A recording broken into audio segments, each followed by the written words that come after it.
How to join an existing WhatsApp group. To get started, first of all, open up the WhatsApp application on your phone.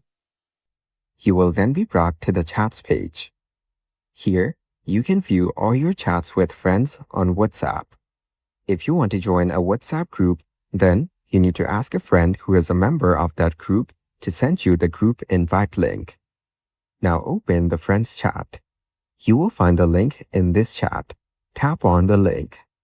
Then, tap on Request to join at the bottom. The admin of the group must approve your request for you to join the group. Wait for the admin to approve your request first. After it has been approved, you can go back to the chat list and view the group chat. Then, open the chat. It will show you that you've joined with an invite link. You can now share messages with your friends in this group chat.